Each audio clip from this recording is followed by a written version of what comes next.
معانا النهاردة إيريك جوردن وشيرين كابش co-founders شركة فلاش، وهي وسيلة دفع جديدة بتحل pain point بتواجه كل واحد فينا في حياته اليومية. إيريك، شيرين، thank you for joining us. مبسوطين قوي ان انتوا معانا النهاردة. في الأول ممكن بس شوية تعرفوني عن نفسكوا، ايه الباك جراوند بتاعتكوا، درستوا ايه، اشتغلتوا فين قبل كده؟ هاي يارا. عامة يعني مبسوطة قوي ان انا هنا معاكم النهاردة. المكان خطير يعني المكتب خطير. انا one of the co-founders of Flash. ابتديت انا اصلا major finance وكنت عايزة اشتغل investment banking. كنت عايزة ابقى زيك. وبعدين اشتغلت في 6 شهور finance. I moved to Vodafone. اشتغلت في فودافون 4 سنين segments جدا جدا جدا. and then حصل بقى في اوبر كريم and so on the ride hailing. ف I moved to Uber and بالنسبة لي يعني I was one of the early joiners of Uber and this is how I know Eric. بس فكنت ماسكة campaigns في Uber ف I switched من finance لإعلانات تماما يعني. ده كانت شفت shift جامد رهيب. قوي. اه شفت من فاينانس لإعلانات وانا ما اعرفش لكو-فاوندر حاجه عن فينتك اعلانات. ستارت. وما اعرفش حاجه عن اعلانات يعني. انا ما كانش عندي تلفزيون في الاوضه، كنتش بسمع راديو، مش عارفه عن ايه ميديا، مش عارفه ايه برودكشن، nothing. فكانت اول مره يعني في حياتي اعرف يعني ايه ان الواحد يفهم حاجه من لا شيء، يعني ان ده عالم ما حدش عارف عنه حاجه بس ممكن نكتشفه عادي جدا يعني. بس and then بقى I co-founded Flash وممكن ابقى اقول لك القصه as we go. Eric, what about you؟ كان ايه الباك جراوند بتاعك؟ ابتديت ازاي، فكرت ازاي ان انت عايز تبتدي your own thing؟ انا اصلا امريكي، بس بقالي 10 سنين في الريجن ما بين مصر ودبي. وحسيت يعني في الاول كنت شغال في دبي في شركه كونسلتنج، وحسيت انه الريجن فيها فرص كتير، فقلت يعني عايز افهم الدنيا ماشيه ازاي اكتر. فانا جيت مصر عشان اتعلم عربي، عشان اعرف يعني اتكلم مع الناس، اتعامل مع الناس. وبعد كده اشتغلت في شركه اوبر هنا في مصر 2 سنين، وبعد كده في دبي. وسبت اوبر من كام سنه كده، وقلت يعني عايز ابدا حاجه جديده، عايز اعمل حاجه فعلا ممكن ليه تاثير على الناس، على المجتمع كده. فرجعت مصر وعملت يعني بدات اعمل دراسه على الماركت في مصر. فهمت يعني انه في يعني في تحول كبير قوي في فينتك او في الشمول المالي في مصر. وحسيت يعني دي فرصه كويسه اني يعني ابتدي حاجه في المجال ده. فانت قررت ان انت هتسيب اوبر، عايز تعمل your own thing، بس مش متأكد لسه هي ايه. بالظبط كده. اوكي، وشيرين ساعتها انتي كنتي كنت لسه في بتعملي ايه؟ اوبر عادي قوي قوي. فإيريك زي ما كلمني كلم يعني التيم كله، وابتديت ان احنا بياخد input من كل حد. يعني جزء مهم قوي عندنا في الكالتشر is getting feedback. يعني احنا بندي فيدباك لبعض. لو قلتي لي صباح الخير بطريقه مختلفه فابتدى يبقى عايز ياخد فيدباك and input and understanding ايه اللي بيحصل اكتر. فابتديت بساعده انا بقيت بحب براند قوي يعني. انا رحت من فاينانس لبراندنج، فابتديت اشتغل معاه البراند على الماركتنج استراتيجي، بارتنرشيب استراتيجي اند سو اون. فابتديت احب قوي اللي هو بيعمله. اقنعتها ازاي ان هي تاخد الريسك ان هي تسيب a job that she has، ان هي تبتدي ستارت اب لسه from scratch؟ يعني كانت صعبة شوية، بس هي بدأت يعني واحدة واحدة كده. في الأول كنت يعني باخد رأيها في حاجات هو بسيطة، bit by حاجات bit كده بالظبط bit luring by her in. bit. هي دي. فبس يعني بدأت يعني آخد رأيها في حاجات أكتر. في الأول كان براند بس واللوجو واسم الشركة، حاجات زي كده. وبعد كده بدأنا نفكر مع بعض، طيب إحنا محتاجين مثلا نشتغل مع بنك، فنشتغل مع انهي بنك؟ طيب نقعد مع البنوك كده. طيب شيرين عايزة تيجي الميتنج، يعني حاجات زي كده. فموضوع سرسبة. طب احكولي اكتر عن فلاش، ايه البروبوزيشن بتاعكو؟ what do you offer that's different؟ ايه البلانز بتاعتكو moving forward؟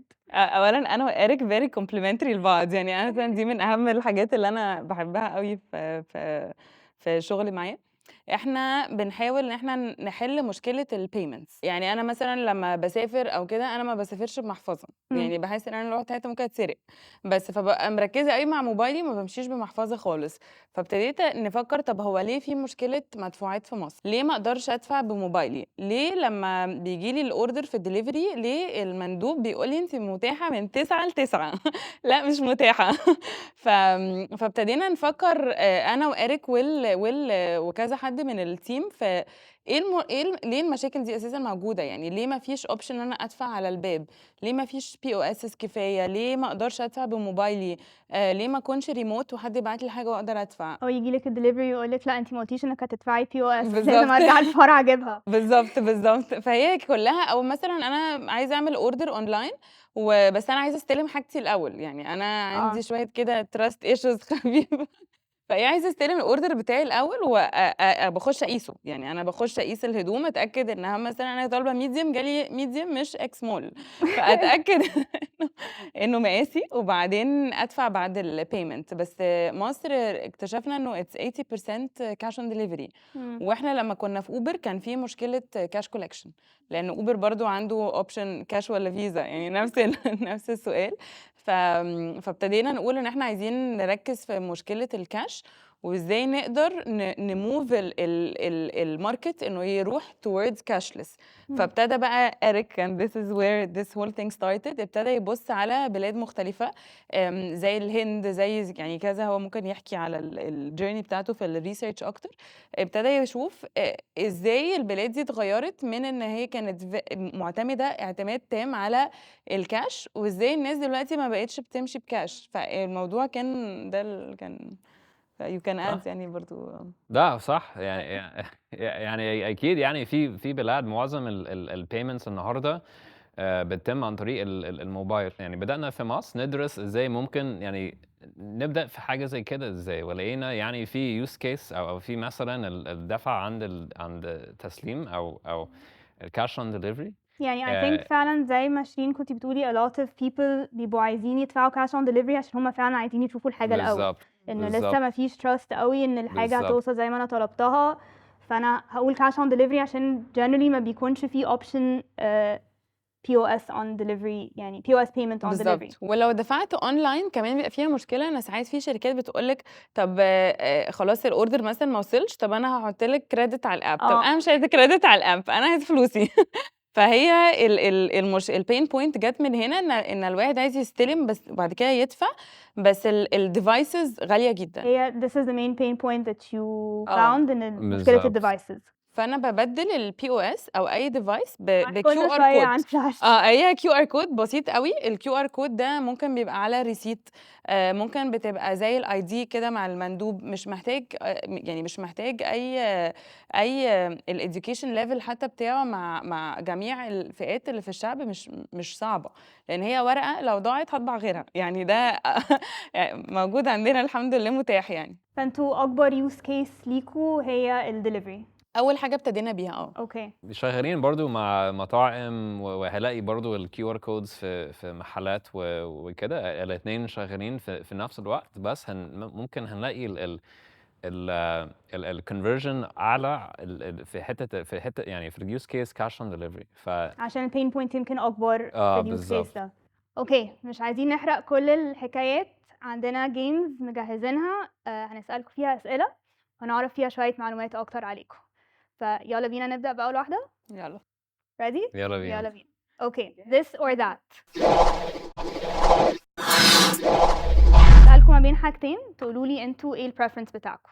أوكي. أوكي، إيريك نبدأ بيك. savings ولا investments؟ investments. اشمعنى؟ حاسس يعني investments طريقة واحد ممكن يكبر فلوسه يعني بشكل أحسن. بس دايمًا investments فيها risk أعلى. باحب الrisk طب شيرين؟ يعني ممكن أقول a bit of both والّا هو لازم either لأ، or؟ لازم تختاري واحدة this or لأ that. investments as well. investments as well.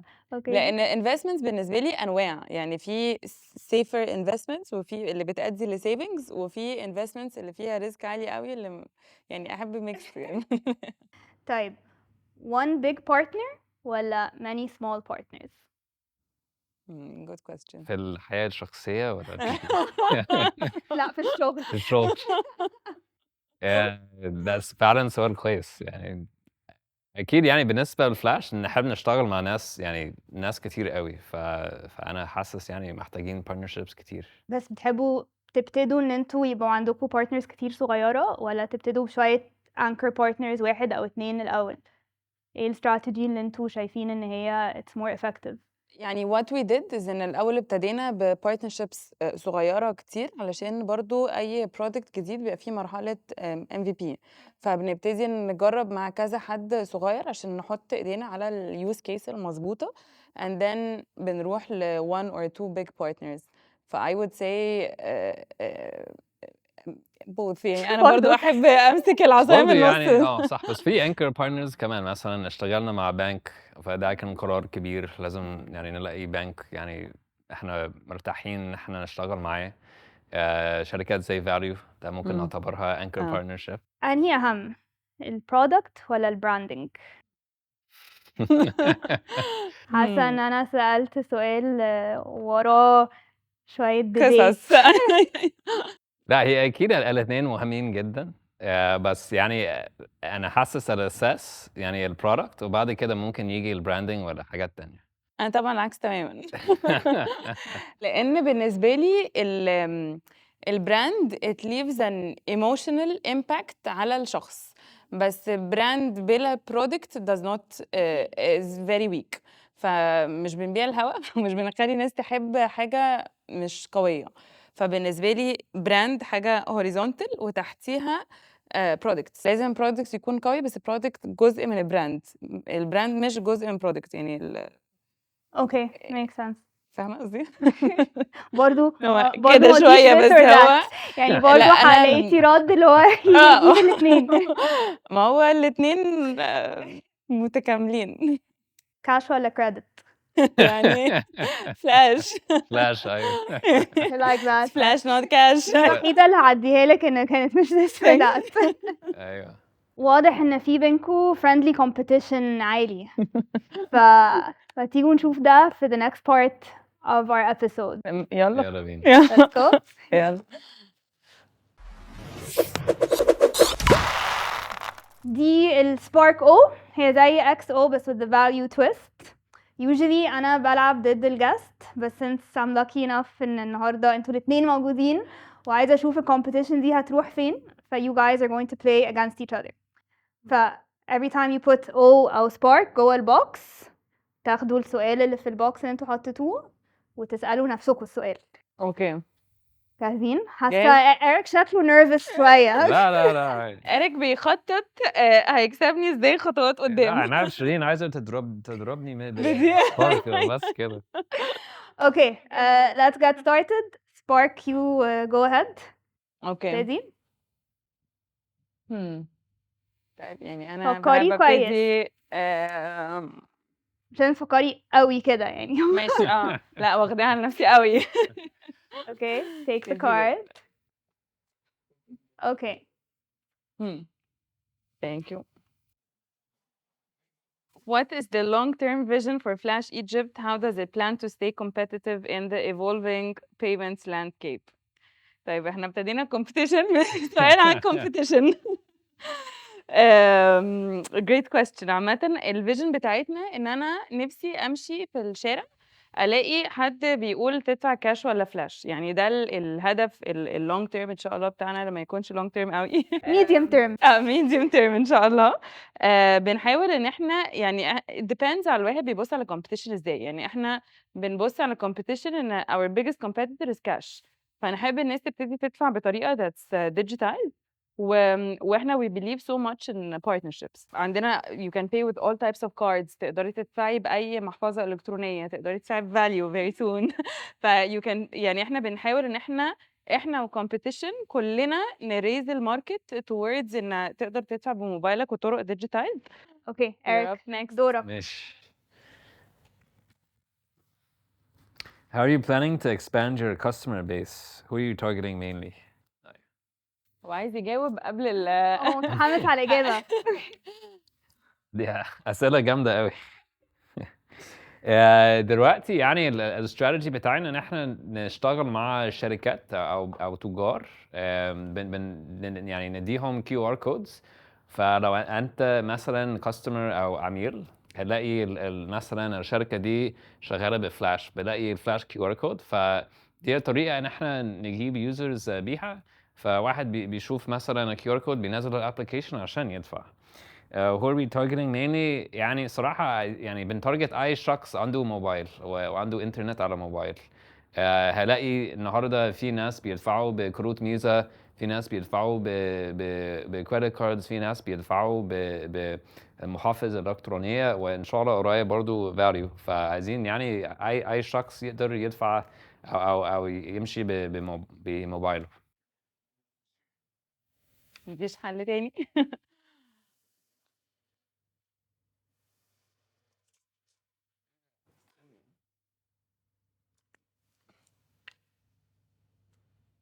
What efforts are you making to promote cashless payments in Egypt؟ دي بدايتها ان احنا بنشرح للناس ايه هي cashless payments in Egypt through الميرشنت. يعني زي ما إيريك كان بيقول ان احنا بنتعامل مع كل انواع التجار، يعني زي الاف ام بي، فكل مثلا الحاجات بتاعت الاكل ديليفري مفيش حاجه فيهاش دفع، يعني مفيش حاجه ببلاش، فاي حاجه فيها payments فاحنا بنستخدم التاجر ان هو اللي يرجح البرودكت لليوزر.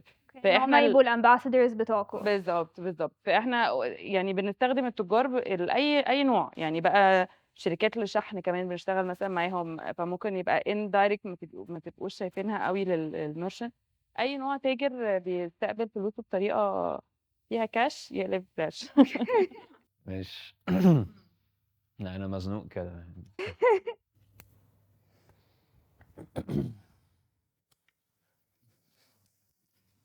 ماشي.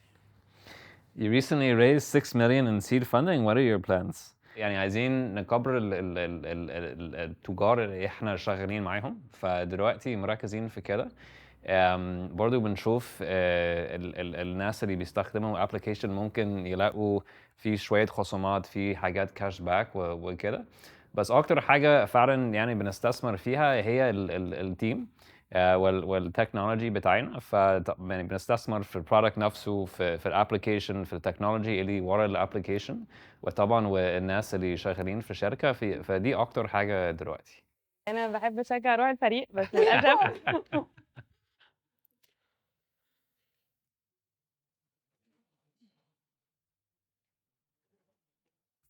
How did you come up with the name for the company؟ طيب هو الاسم عامة لايق عليكوا قوي ولايق على البرودكت، بس it's not حاجة أكيد instinctive فكرتي لا. فيها، يعني أكيد there's a story. لا القصة دي بحبها جدا. احنا ابتدينا الشركة كان اسمها تحويلة. اوكي. فده لما إيريك قال لي ايه رأيك، ده اللي كنا بنقوله earlier عامة، لما قال لي ايه رأيك في البراند وكده والبراند نيم، فقلت له بص انا عاجبني كل حاجة بتعملها بس الاسم بس جاي عليا شوية. بس we went through a whole naming exercise. يعني رحنا عملنا a very long list، كل واحد ما فيش اسم حلو اسم وحش، كل واحد بيكتب اسامي، كل التيم يعني كل بني ادم في التيم هيكتب اسامي. وسالنا بقى كل اصحابنا، عندي بقى لسته طويله فيها بجد 100 plus names. and then ابتدينا نقول لكل حد choose top 5. تك تك تك ابتدينا بقى نقلل لحد ما وصلنا لاخر 3. ففلاش was a clear winner لان هو اولا payments in a flash وسريع، ومش بتضطري انك تقوليه يعني مثلا تحويلة، لا سريع قوي which works with the brand direction. fantastic choice. thank you. ويمشي في اي بلد، يعني اي حد ممكن يقوله، يعني اسم مش صعب. thank you. شيرين كسبت. طبيعي. تقولي حاجة؟ لا برافو يعني. أنا ماليش دعوة. Good job. طيب we're gonna move on to our final game, final segment of the episode. We're gonna go sit over there. Let's go.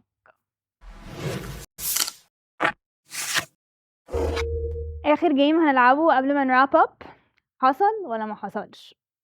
هقول لكم موقف وانتوا use البادل تقولوا لي حصل ولا ما حصلش. ready؟ كان عندكم وجهات نظر مختلفة تماما على قرار مهم قوي. at least قلتوا نفس الحاجة. شايف ان في حاجة معينة انتوا اتنين بتفكروا فيها. ايوه بالظبط.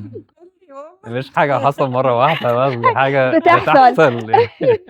يعني طب عادة بتمشوا مع وجهة نظر ارض وسط. كومن ما بيننا احنا الاثنين نوصل لها. بس بس لا، هو دايما يعني لو سألتينا نفس السؤال، احنا اول مرة احنا الاثنين غريبا نجاوب نفس السؤال من كتر ما هو بيتكلم عن الاختلاف. بس يعني it's our everyday life. part of the experience and the bonding team relationship building. ما انا بحب قوي وجهة النظر المختلفة عامة، يعني علشان بحس ان انا بسمع نفسي مرتين بلأ، فبتخليني اوصل لحاجة تالتة خالص. وبعدين لو دايما نفس الرأي عمركم ما هتشوفوا حاجة آه. غير اللي انتوا اتنين شايفينها. بالظبط. لا بنحب نسمع بعض ونتعلم من بعض وكده. طيب عمركم بعتوا ايميل او مسج فيه معلومات confidential للشخص الغلط؟ عملت ايه؟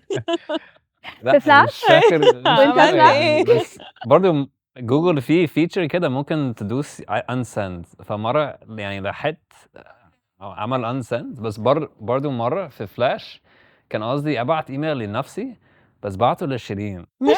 طب دي ملحوقة. عندنا في بيتها. طب عمر الاب هنج وانتوا بتعملوا ديمو لكلاينت جديد؟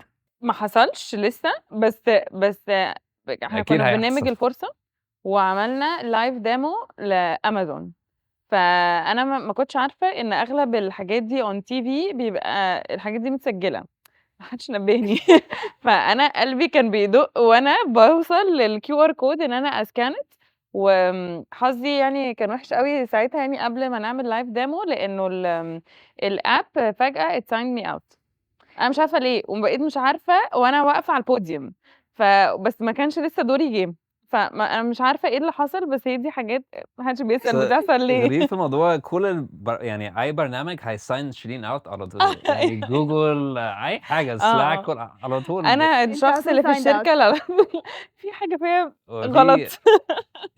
هو هتبقى يقول لي بتعملي ايه عشان يطلعوكي بره.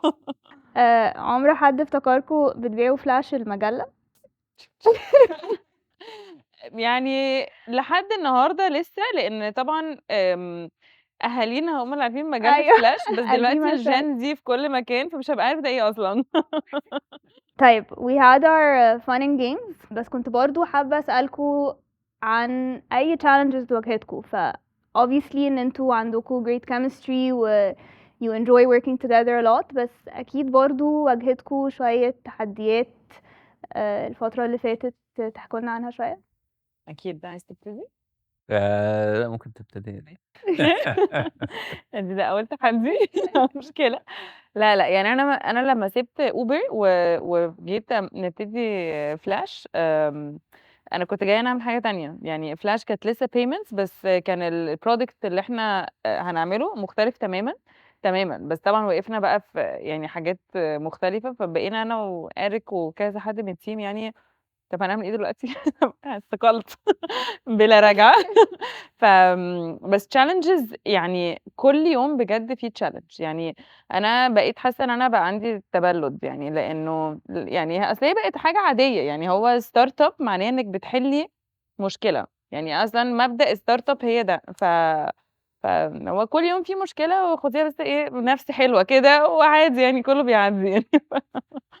أي specific challenge انت يعني ما واجهتك؟ فيش حاجة سبيسيفيك في دماغي، بس زي ما شيرين قالت كل يوم في تحدي جديد، وفي تحديات يعني صعبة جدا كمان ساعات، بس برضو زي ما شيرين قالت برضو يعني بنتعود على التحديات، فما بيبقاش يعني حاجة كبيرة قوي. لا ده تحدي جديد أو دي مشكلة يعني جديدة، وبنبتدي يعني نحاول نحلها، وكل حاجة يعني بتعدي مع الوقت.